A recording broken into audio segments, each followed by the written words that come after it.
to visit with you, and sitting across from me, practically coming out of his sweatshirt, one hell of a big-looking guy, I guess you might say. That's Lumberjack Luke, who you have probably heard of or seen on the tube or else watched down at the Yakima Armory.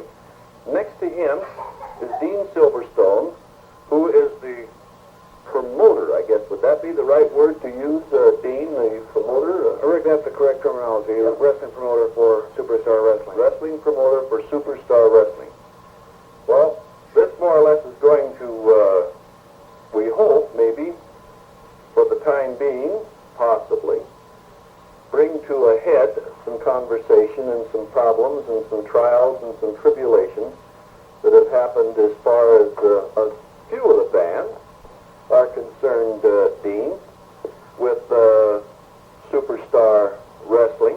Well, Rick, to be quite frank, I really did not know there was a problem until you people here at KUTI called me and asked me to be on the show. And I just want to say right now that I'm very privileged to be here. And I want to thank KUTI for their interest in the general Yakima area for showing that there is some interest here in professional wrestling in Yakima County. I know there's a great many fans here because the matches have been jam-packed, and of course so is the studio show. So I just want to say thank you to KUTI for bringing it out in the open to the public. Dean, no charge. No charge. No charge. Those are the two best words in the English language. I thought maybe we'd hand you a bill for $1,000 or something for all the publicity. Let me fill you in then, Dean, as to what's been going on. On March the 6th, you had a Northwest Championship bout between two wrestlers, a Sullivan and a Quinn, I believe. I don't know either one. But which, during the course of the match, as the wrestling commissioner mentioned, and a number of fans mentioned, one of the wrestlers had a chain which was hidden or stuck down in his trunk, and in the course of the match, a referee got decked, and the chain was used on another wrestler. One wrestler was disqualified, and the title given to another one. I don't know whether it was a happy decision or not, but anyhow, the wrestling commissioner went up into the ring and said that he was calling it no match, overruling the ruling of the referee, which I understand the State Wrestling Commission gives him that privilege, according to him. So, overruled.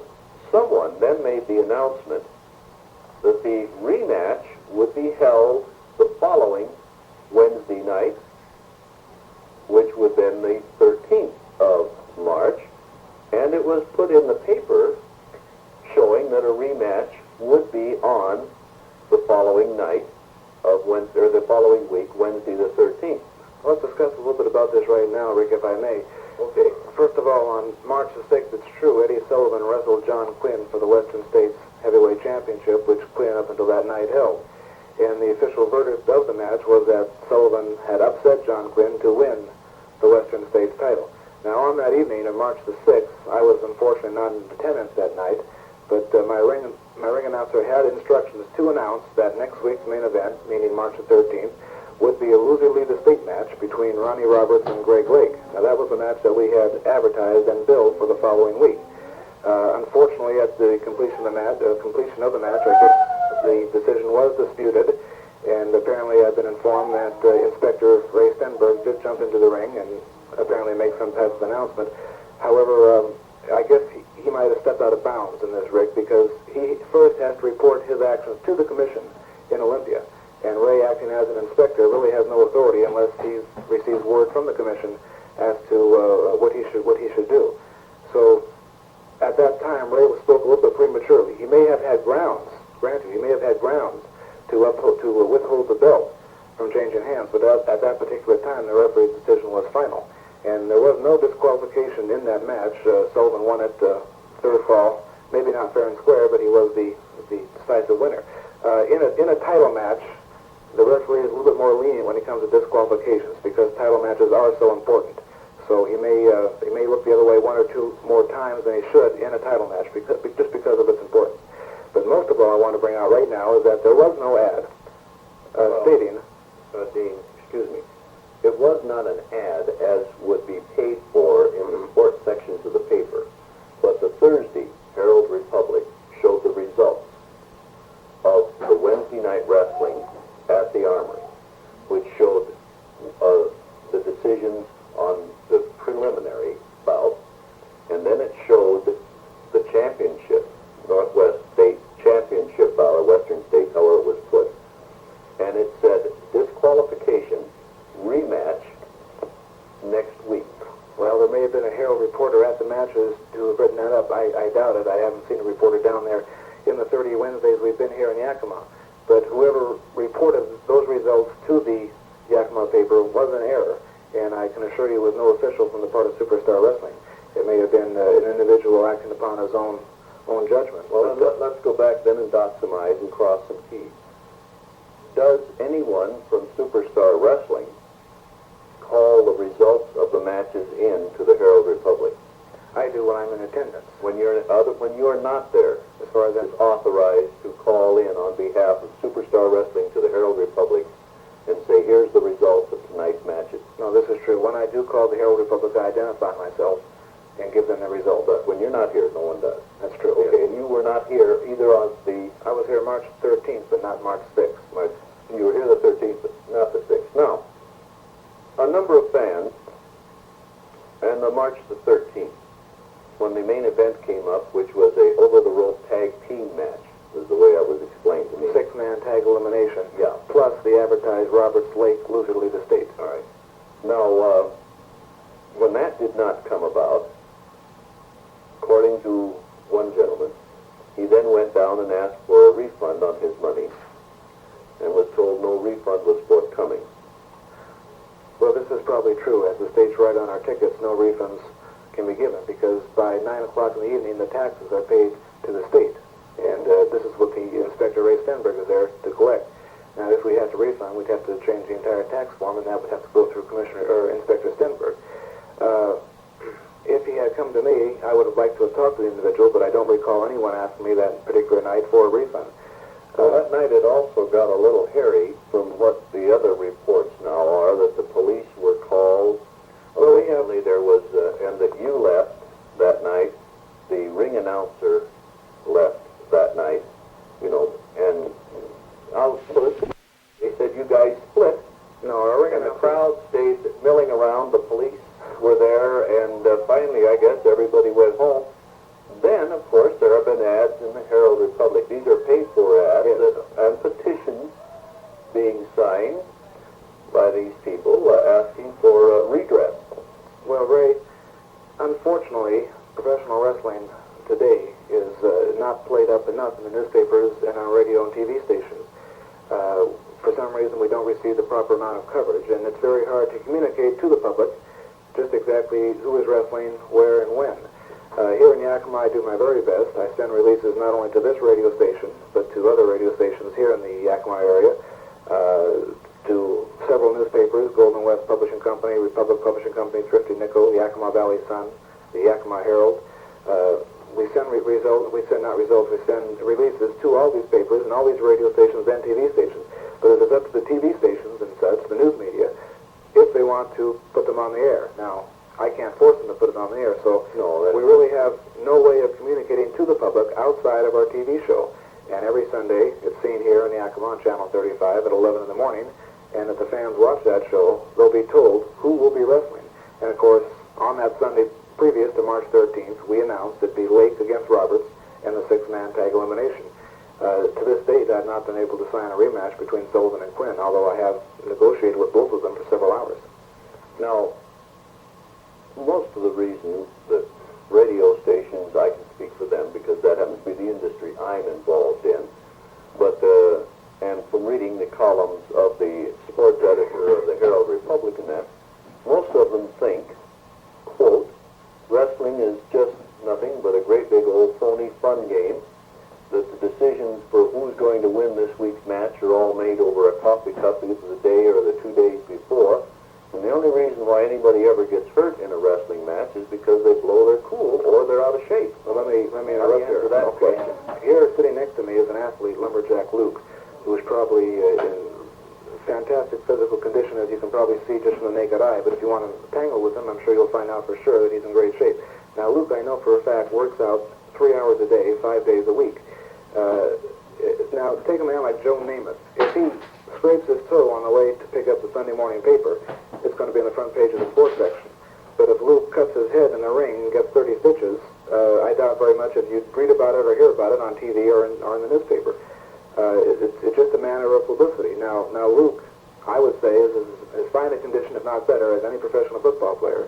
I know he trains just as hard, if not harder, but he has chosen the type of profession that is not legitimized by the newspaper, shall we use that word, for lack of any other word. It's not legitimized not only by the papers, but by a great number of the American public, don't you think? Well, everyone's a critic. We're all critics. Now, I just talked to you briefly before the show started, and I didn't get a chance to ask you, but when was the last time you've seen a live professional wrestling match? Well, let's see. The last time I went to a live professional wrestling match was in Butte, Montana, and wrestling was Gorgeous George. Well, that must have been before 1964 then. Oh, quite considerably. I would say it was more like 1959, 58, somewhere back in there. Well, I happened to broadcast the match. At least you've seen wrestling matches. A lot of our so-called critics have never been down to an arena. And I claim to this day that if a fan or a spectator would come down to see our matches in person, and they'd see the bodies crushing against the bodies and the bones going crunch, crunch, crunch, that they would walk out of there with other thoughts in the back of their mind. Now, I will admit that a lot of wrestling is showmanship, but I can guarantee you, as a promoter, that showmanship ends once those wrestlers make contact. A lot of wrestling is science and skill, and you can't take an average man and have him get in the ring like these wrestlers and expect to walk out on his own 2 feet. He'll more than likely be carried out. These wrestlers are just in fantastically good shape. They wrestle 4, 5, 6 nights a week, and their bodies have become used to this punishment. Now, if you and I got in the ring, I see you've got an injured finger on your left hand. If you and I got in the ring, I can guarantee you that we'd last maybe 30 seconds. But if we did this every day of our lives, every day of the year, we become conditioned. We're talking with Dean Silverstone, and we're going to get to Lumberjack Luke too, but I wanted to try to get some of this other preliminary thing out of the way here.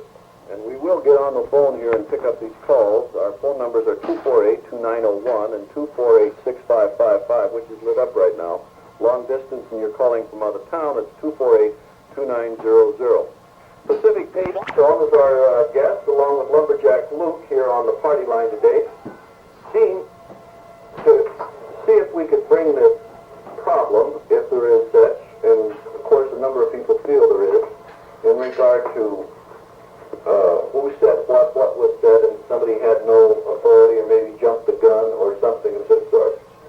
Everybody just generally concedes that an announcement was made at the March 6th wrestling match that there would be a rematch made over the PA system. It wasn't just, word of mouth. Who, how, when, why, or where it got into the newspaper that the rematch would be on the 13th, nobody knows. Is there any way you, as the promoter, can satisfy these people who feel put out, shot down, and a little unhappy?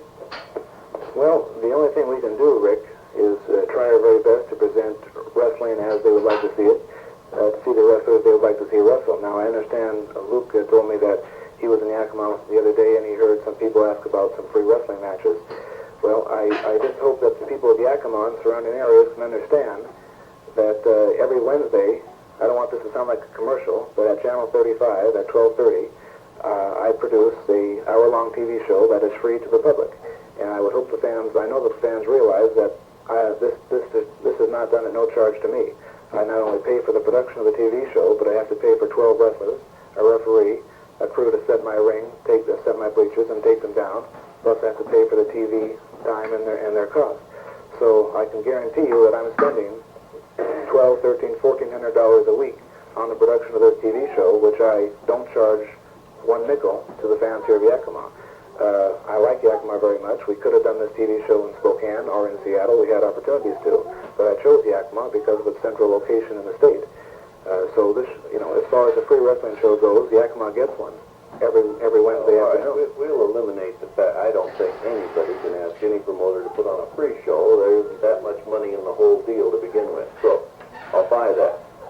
These people are looking for, if nothing else, maybe an apology. Do you feel in your heart that you could say to them, I'm sorry for what happened, fans. We'll try to rectify it so it won't happen in the future? Well, as a promoter, sure, that's my duty to say so, but let me say right now that as It's a feeling, yeah, too, no, I'm going to say it. As an individual, outside of the world of wrestling, I consider myself a very easygoing person, and if it takes an apology, let me say right here publicly on the air that if any fan is displeased with my promotion, I'm terribly sorry, and I will do my very best in the future to please not only the fans who enjoy the matches right now, and there's many of those, plus to please the fans who are a little put out with what they've seen in the past few weeks.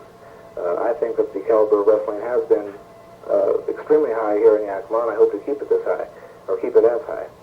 But yes, I'm sorry if there are some disappointed fans, but then of course it's impossible, as you very well know, to please everybody all the time. Only most of them, we hope. Anyway. So that, all right, well then they heard it then. You say you're sorry.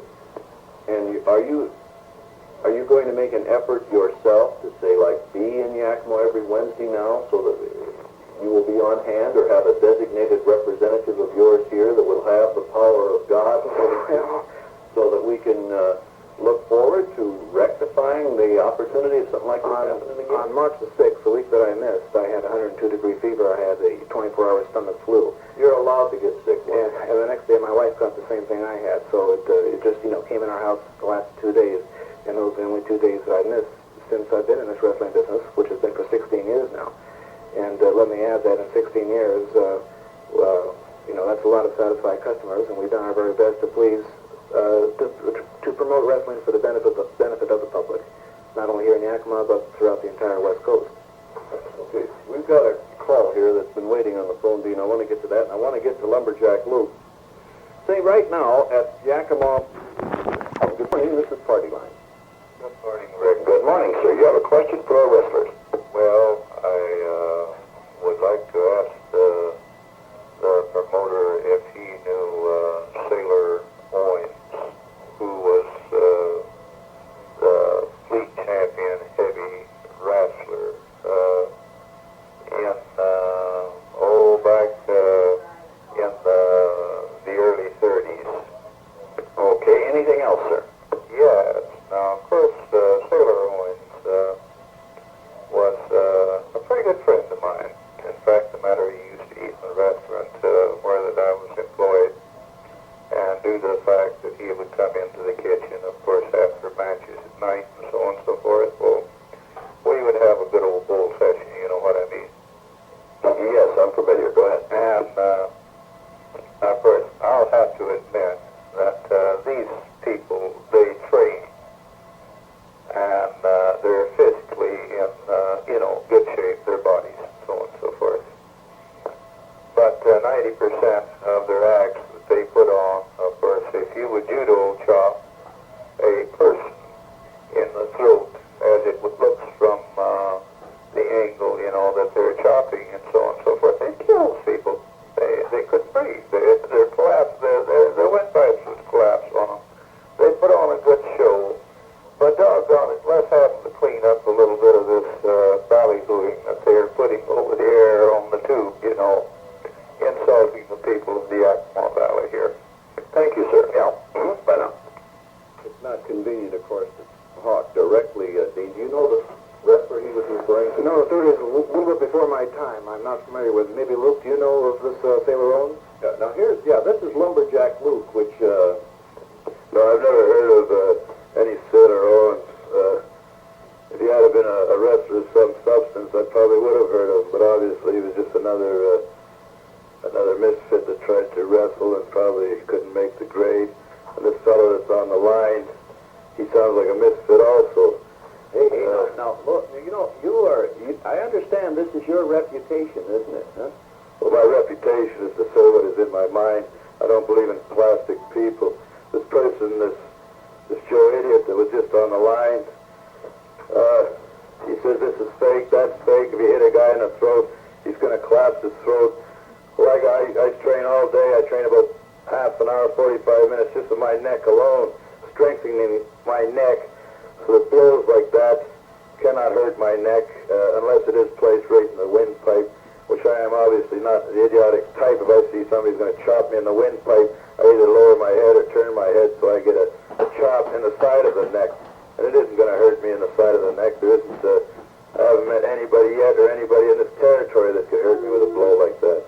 Luke, let's stay right there, because I understand you're the gentleman who has referred to some of our Yakima fans as goat farmers and pig farmers. Have you ever made a statement like that? Well, like I say, I tell it like it is. That's all I've seen since I've been here is goat farmers, pig farmers, horse farmers, and the obviously trite sort of people. Where I come from, men are men and women are women. Since I've been here, I've seen ugly, repulsive-looking women sitting at ringside with their fat bellies hanging over, munching on popcorn and white bread and hot dogs. Of course, I'm from the north, where I was raised on moose meat, fish, nice salmon steaks every day I ate. That's how I trained and built the wonderful body and physique I have now. And Are you really a lumberjack? yes, I lumberjacked since I was 14 till I was approximately 19 years old. How old are you now, Luke? Or is that a trade secret? That's what you call a trade secret. Let's say I'm between 20 and 30, Somewhere around 20 and 30. But since I've been, especially in down south, the border, as I call it, I'm a Canadian and a very proud Canadian. I've resisted the temptation to eat like the average American does. The only reason that the average American doesn't starve to death is because he stuffs his guts so much. And when I see these repulsive-looking women and these fat, ugly men sitting at ringside, stuffing themselves with popcorn and hot dogs and white buns on them, and all this assorted garbage, what makes me sick? What do you eat? Well, I eat approximately maybe 5 dozen oysters a week. I eat yogurt, goat milk. Well, then you ought to know about goat farming then if you eat the product. No, I just drink the product. I've never had anything to do with it. I can't stand smelling goat. Don't you think that's a little rough to call somebody a goat farmer? Well, actually, it's not too rough. If the person's a goat farmer, that's what he is. If that's what he wants to be, if that's all the ambition he has in life, he wants to be a goat farmer all his life, or a pig farmer if he wants to smell like a pig farmer. Whenever I go in these matches, I smell all these pigs and goats and horses, And where I'm from, we have a nice, sweet smell of the woods and the pine trees. And when I have to wrestle in these dingy halls, it just turns my stomach a bit when I have to go in and look at these repulsive people that I have to display my body for. Let me ask you a question then, Luke. Why do you do it? Well, that's obviously I got a new sports car I was trying to have to pay for, and I have a few other things that Well, then why not where you necessities in work? life for me that I pay for. These people pay... Well, if I had to work in the bush, I would be depriving these people, especially these people in the state, of one of the finest wrestlers that they'll ever see in the ring. And this is something that I don't really want to do. You ever lose a match, Luke? Not lately, no. I've lost a few in my career, but lately I haven't lost too many, no. Luke, I'm going to ask you a question. Do you and your fellow wrestlers ever sit down before the match and say, John, it's your turn to win tonight? No, I've never done this. I don't know how these ridiculous people, I read an expose, so to speak, in a paper a while ago. Somebody who tried to call himself a wrestler. Well, it was obviously written by some idiot. He couldn't make the grade in wrestling. He couldn't hack the punishment. He couldn't, he just couldn't make the grade. And you'll find that these are all the people that are writing exposés. They couldn't make any money wrestling. They couldn't hack the punishment. So the only way they could think of making a few bucks is to try to expose the business, so to speak. And 99% of what they say is lies. Like Silverstone says,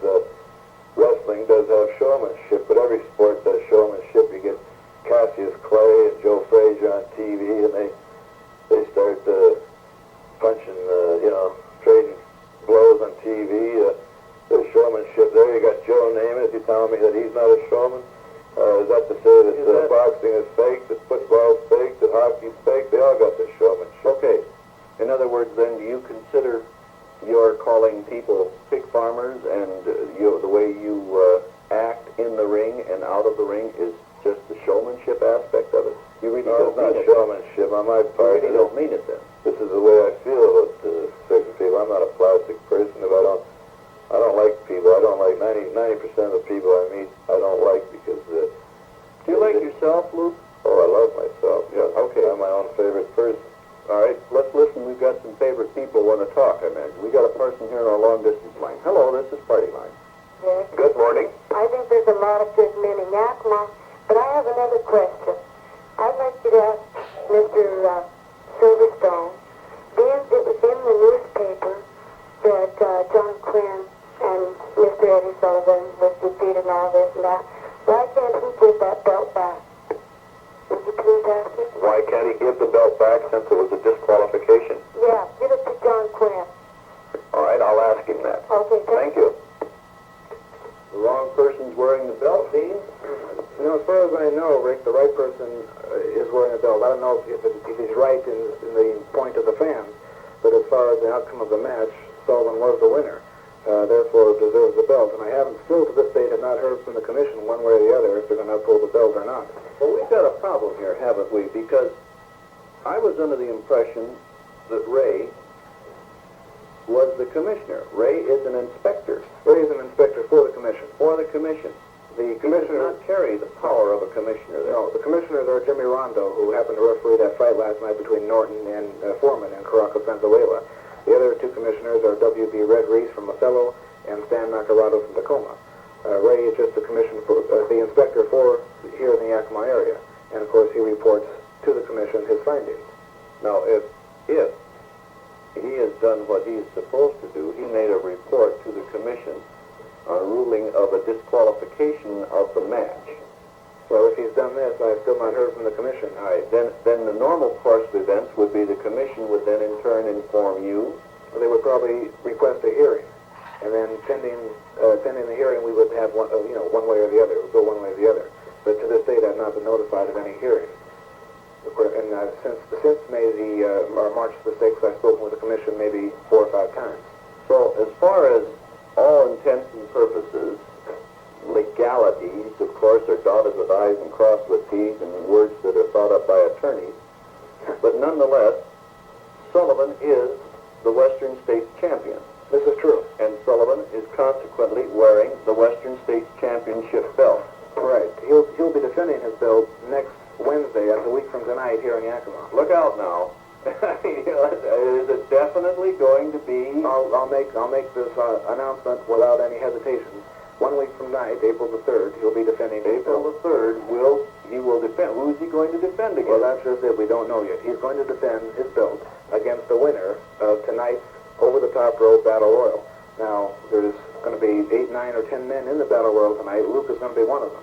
Well, I noticed him grabbing for the mic when you said next week he's going to be defending. I had a feeling that Luke was saying, hey. Well, no, the point is that the winner of tonight's battle royal will earn the right to meet Sullivan for the title. Now, John Quinn is also in tonight's battle royal, so should he prove victorious this evening, then the fans will get their match that they wanted to see, and the match I wanted to see, too. But Sullivan will be defending against someone. Right. Which is April 3. Right. Right? Right. Rick, before we go off to one more call, I just want to clarify one other thing, elaborate on what Luke was talking about as far as the fakery part. I can assure the fans and yourself and all the public that as the promoter, I'm the one who pays the wrestlers. And I can guarantee, and I'll put this in writing, swear on a stack of Bibles, that the winners get more money than the losers. And the main events get more money than the preliminaries. And you can't make a main event unless you're a winner. Well, and also Luke is pointing to some scars on his head and this type of thing. But now, and let me say that each one of these wrestlers have families to support and feed, and they're not going to deliberately throw a match to receive maybe $50 or $60 less than their opponent. Dean, there isn't anyone, and you included, who has not gone into a wrestling match or watched it on the tube, who has not seen a forearm slam that missed a mile.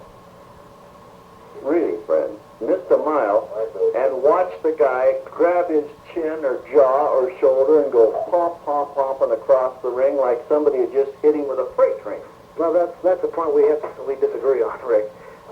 You mean he didn't miss a mile? Is that what you're saying? Here has seen any of my punches miss a mile. Because when I hit a guy, he gets hit. And I just would like to say something about this before this thing goes any further about the Sullivan-Quinn bits and the chain bits and the whole thing. You know, if the Quinn had done something to Sullivan and won the match, this idiot that puts the ad in the Nickel Times or whatever it's called, and this idiot that you had on here last Monday, he wouldn't have put that ad in because John Quinn is everybody's little sweetheart. As far as using a chain, no one has proved that Sullivan used a chain. I know Eddie Sullivan. He's a very good personal friend of mine, and I know for a fact that he would not use a chain to win a match. Luke, and I'm going to be Mr. Luke, I'm going to call you because you're no match for me, and I wouldn't even get a ring with you with a tire iron like the other guy offered to. Number one, the inspector sat here and said he had a chain in his trunk. Now, you're talking... I never saw that chain. I have a tape of that discussion, and the inspector said, and it's on the tape, that he was not sure what happened. And I have this tape right out in my car. It can be played at any time, and it says right on this tape he was not sure of what happened. And then later on, he came back and said, public opinion or whatever got to him, and he decided he better capitulate on that and say that Sullivan has no right to wear the belt. But he did say on that tape he did not know for sure what happened. This is like a baseball umpire calling a strike and then saying, I wasn't sure if it was a strike.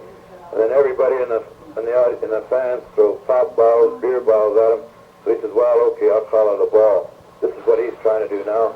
And it just won't work. You can't do that. Luke, I have no quarrel with your being an individual who does not believe in plastic people. Fine. The young man who placed the ad in the papers is a fan. I mean, this is not some nut that all of a sudden decided to go to a wrestling match and saw something that he didn't like. I'm going to defend Mr. Dick because he isn't here with me. But to this extent, this guy is not some nut. He's not some kook. He is an honest-to-God fan. 100% dyed in the wool. When I asked him the same question... honest-to-God, John Quinn died in the wool fan. No, I don't know what I asked him the same question that I asked both you and Dean Silverstone here. I asked him, did he think the wrestling matches were phony? You know what he said? No way. He said, no way. Now, he agrees that there's a lot of showbiz connected to it, but that's fine. They all got showbiz. We have showbiz in radio, for that matter. That's neat. That's fine. But this man, Luke, is also a human being.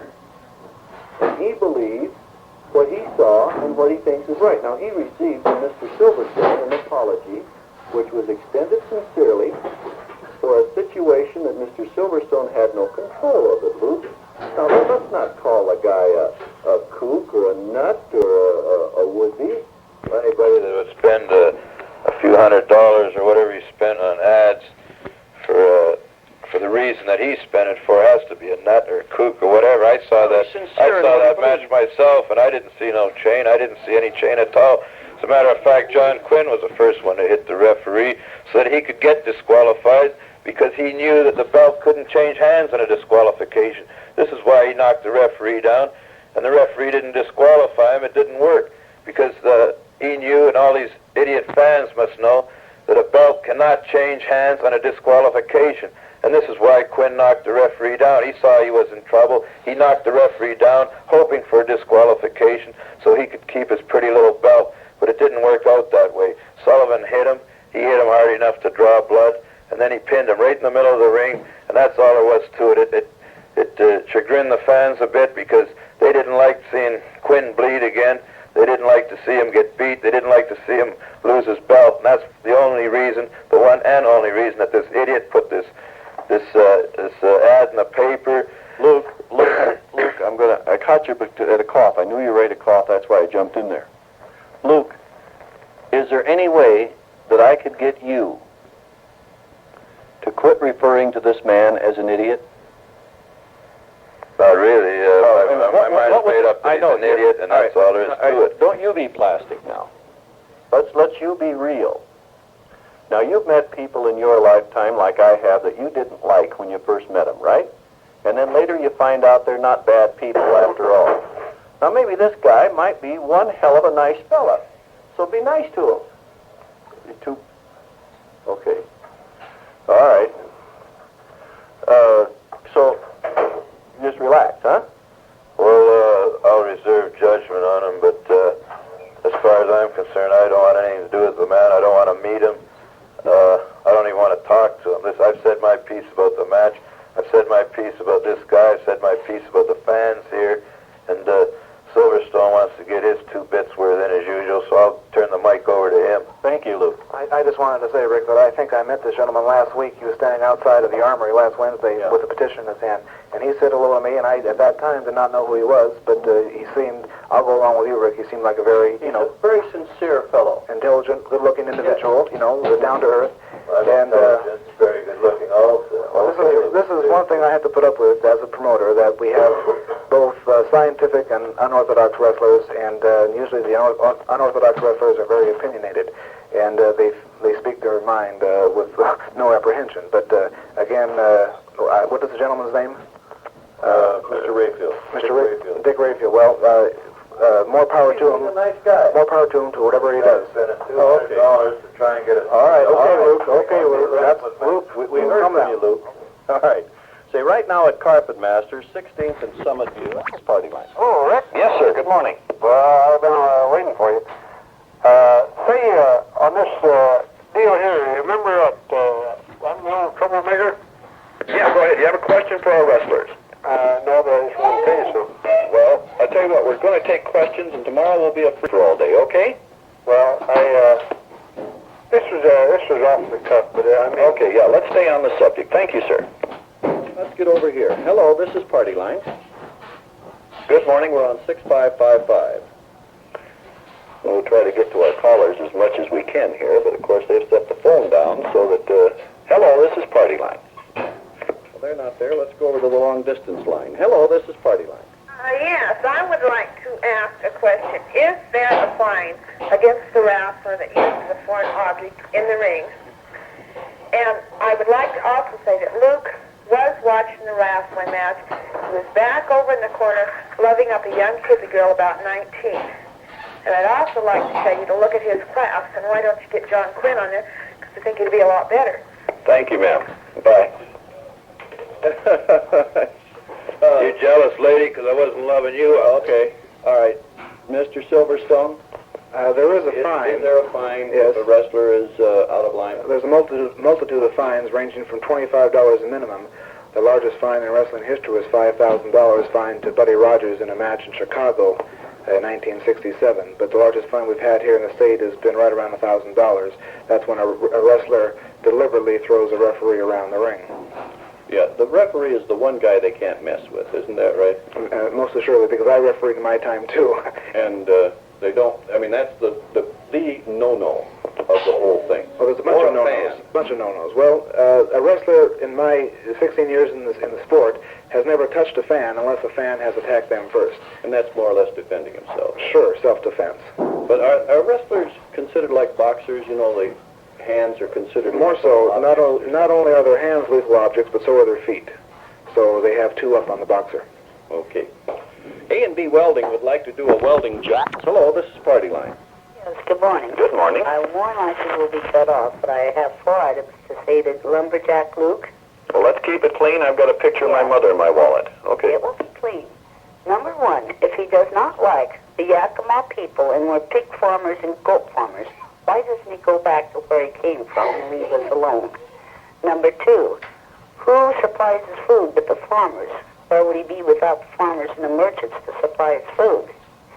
Number 3, he calls everybody idiots because he hasn't got the vocabulary and intelligence to have anything but idiot in his mind and mouth.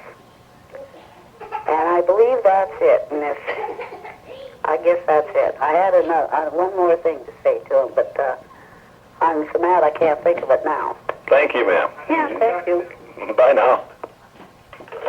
Luke, she couldn't think of the other thing to say because her mind isn't big enough to hold more than three things in it. Now look, doggone it anyway. I've given you a chance to say what you want to say, and she had a chance to say what she wants to say. But listen, Rick, the reason I'm here in the first place and not home was because I like all these goat farmers' money, all these pig farmers' money. You know, they make a lot of money selling these hogs and goat milk and raising these horses and I don't cows. know how to tell you this, but and I there like isn't the a green goat stuff. farmer in the valley. And Come on now. another thing, I don't eat pig meat because it's full of worms and garbage, and I rely on the fishermen for my meat. And I feel like Howard sends me down Cosell the when side of he's moose meat talking every- to. Yeah, Luke, I'm just going to let you. Just go ahead. We're going to let you talk to yourself for a minute. I'm going to get back on the phone. Hello, this is Party Line. Good morning. Ever heard of a man who is dependent on the public to put him down like he did? Of course, he showed his ignorance because of his limited vocabulary. And I think when he calls these farmers, pig farmers and goat farmers and all of that, that shows how ignorant he really is. We wouldn't have any. We need the meat. We need the farmers more than anybody else. In fact, we couldn't be living if it wasn't for the farmers. I think he's a height of ignorance that I ever heard over the radio. Well, now, ma'am, I guess all we can do is just consider the But why does he put the people that go in there and pay the money to see him wrestle, why does he put him down like that? He certainly doesn't know that he is dependent on the public. Thank you, ma'am. Thank you. Bye. Luke, you just lost half of your fans. Listen, lady, I don't eat pig meat like I already said once. Pig meat is bad for you. It's the worst thing you can eat. And that's why I'm not dependent on you or any of your other pig farmers. Okay, that's all right. All right, Luke. Okay, all right. You've made the point. Thing that Dean Silverstone. the opinion of Lumberjack Luke is not necessarily the opinion of the management of this radio station and of Superstar Championship Wrestling. Or I can Party assure Line. you. Okay. Oh, no, look, you've got to put this in context. And I'm going to be very honest about it.